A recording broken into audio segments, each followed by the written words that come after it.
folks, how you doing? RussellTrueResults303.com. Check out the website, link in the description box. Mind, body, spirit, fitness. Putting the healing back in health. Coming at you today with a video on why all Catholic men should be a part of the Knights of Columbus. I just joined the Knights of Columbus, so I want to kind of share with you my thoughts on it and my experience. So, what are the Knights of Columbus? This is a confusing thing, who knows? Some of you might not know. So, what are the Knights of Columbus? It is just a Catholic men's fraternity. When you go to college, you're in a fraternity, right? So, now this is a Catholic men's fraternity. And what the Knights do, what I can remember, anyways, is, anything that the Pope does, any traveling the Pope does, we pay for it. We were one of the first charities to support the Special Olympics. Right now, today, during the Special Olympics, when they have the national or the world competitions, whatever it is, they pay to have all the athletes flown and wherever it's going to be at. So if it's in, I don't know much about the Special Olympics. I volunteered once, but if it's, so let's pretend the Special Olympics are going to be in Florida.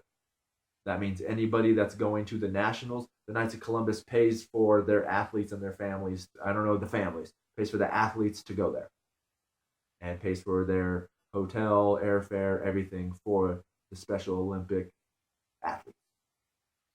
Next, one thing that we do is in anywhere around the world, in the poor nations, the poor countries, anybody that has lost a limb for any reason, we pay for the prosthetic limb for their entire life. Once they grow old, if they grow 6 inches, we purchase a new prosthetic leg for them their entire life, no matter what the case may be, right? And then, of course, we donate to any natural disaster. We're the first ones to donate money to it. So that's kind of the basis. If you go on to Google Play, Google, whatever the Play Store is, you can probably do it in the iPhone App Store as well. Do Knights of Columbus. There's a whole little app that discusses everything that it does. What we also do is anybody that's a knight, we, when the knight passes away, we give a small monthly donation to the widow to help her pay whatever bills. I don't know what it is. It could be $50, $100, $200 a month, whatever the case may be. But we give them money to help them pay for whatever expenses that they might have during their time without their husband. So that's great. We also provide life insurance if anybody wants to purchase life insurance. We do IRAs, retirement funds, things like that. So we do those as well for those who want to start a retirement account. So there's some of the things right there. So in today's world, a lot of people. Now I'm just going to go on the benefit, I think, of men joining it. So once again, like I said, if you're in a fraternity in college, it's something that kind of follows you through your life, right? That's something you can be proud of. It's the same thing with the Knights of Columbus, the Catholic men's fraternity. It is a men's group. The Bible says, as iron sharpens iron, so man sharpens man. So it's just being around these, religious men trying to find God, men trying to live holier lives, and we come together. Once again, I've said it always. I think the reason why the non-denominational churches are so big is because for them, that is their job. That is their business, right? It's already built. They're the ones that get the parties set up. They're the ones that do the fundraising events. They're the ones that do whatever community events in your church that need to be done. Well, this is what the Knights of Columbus do. We do these things. Of course, it's volunteer work, and that's why I think a lot of people don't want to, or don't, they don't see Catholicism as that big community, because it's something that we have to do ourselves as members of the church, versus these non-denominationals. That's the man's job. His job is to throw these events and do these things. For us, it's volunteer work. You have to man up. We have to man up as parish members of our parish and step up and do these things. So we just had the Nick's dinner, excuse me, St. Nick's dinner, and that's what we did. It was on Saturday night. We all went there Friday night. We set up our entire gym, put up all the tables, all the chairs, decorated the entire gymnasium. The next day we were back in at 9, 10 o'clock in the morning. We cooked all the food, and it was just guys being guys, guys talking, guys chatting. Whatever's on your mind, talk about it. Nothing's off limits, and I think that's what we are missing as men. First of all, men, we are not emotional. Right? So when a woman's like, oh, tell your feelings, we're not going to say tell our feelings, right? We can do that around guys, though. We can open up. We can give advice, right? Men like advice. Women don't like advice, and they want to give advice, but men, if we're not asking for it, we don't want to hear it, right? So, it's just men, being around each other. There's no other great way to find a good Christian Catholic woman than get involved in your church, right? So that's one thing, as iron sharpens iron, so man sharpens man. Now you're around all these other men, right?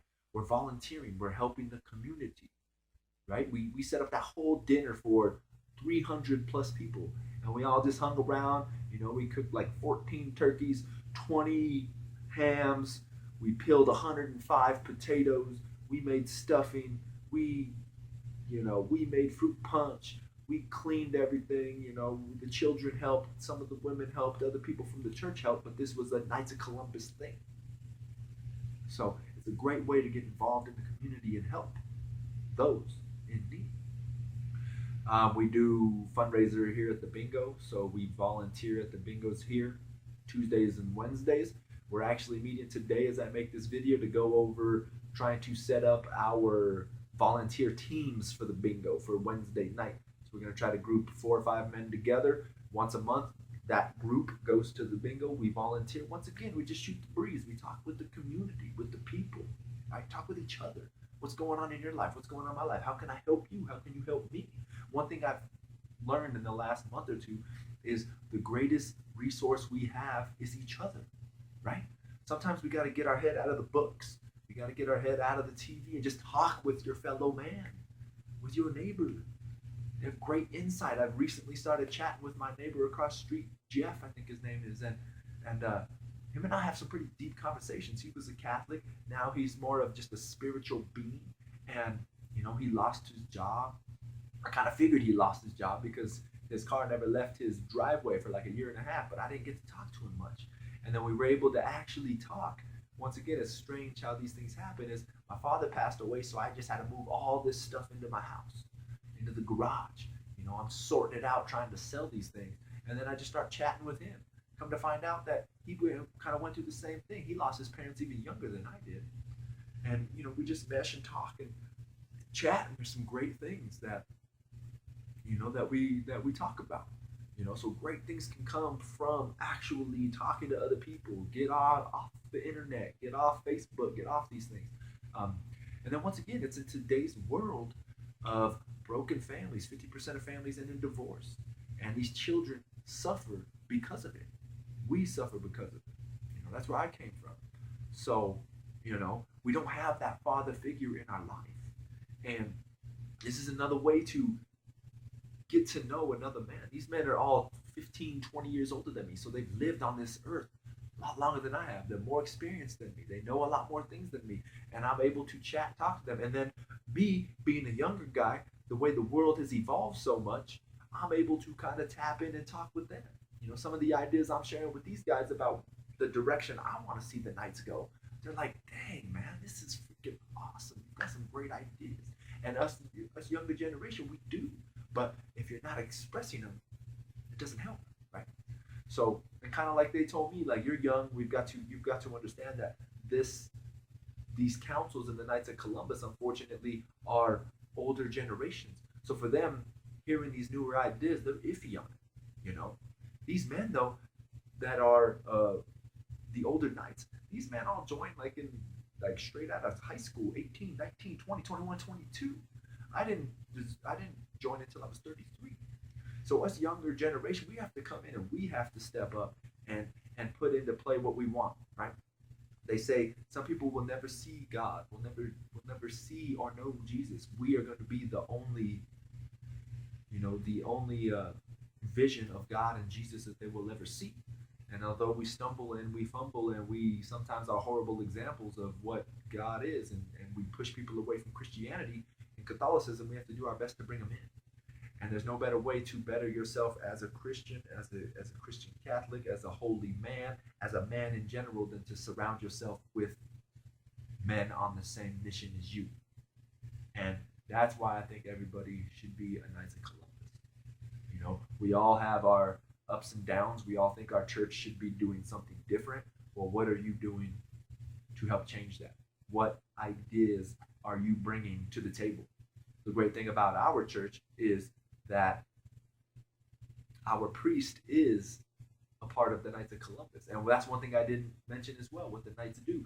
The Knights actually, for men that want to be priests, they actually pay for all their schooling if they cannot come up with the funds themselves. And that's why a lot of the priests are knights, or they support the knights. Even the Pope right now is a knight. So, like I said, there's just some food for thought on why I think all Catholic men should be knights. We need to unite, and we need to we need to expand. I think the knights, in my opinion, from what I have seen, have fallen back in the times. We've kind of just taken a backseat. Now we're coasting off of ideas from 10, 15, 20, 30 years ago. And we need new men to come in, and we need to step the game up. We need to revolutionize the Knights of Columbus. And I've got some great ideas. Um, it goes way beyond my council. The ideas I have are going to be statewide. The ideas I have are going to be nationwide. And, I guarantee you've got great ideas just like that. We need to be discovered. We need to be uncovering and discussing in our councils. So, once again, like I said, if you're not, look into it. They're trying to get my cousin. He came and helped us with the St. Nick's dinner. He's saying he can't commit the time or whatever, but he came in and he helped. He kind of hung out with us and stuff. And they keep telling me, when's he gonna be a night? When's he gonna be a night? It's like, well, when he's ready. Everything takes steps. And even when you become a knight, like I said, you're gonna slip and you're gonna stumble, but we need to step up, young man. I'm only 33. I think it's old, but we need to get some 20 somethings in here. Even some. I think you need to be 18, but get in, start to mingle, and let's change the world. That's what this Knights of Columbus is about. We're gonna change the world, right? One day at a time, one step at a time. We're gonna do it. We need your help, all right? So once again, I hope this helps. Subscribe to the channel, share and like these videos.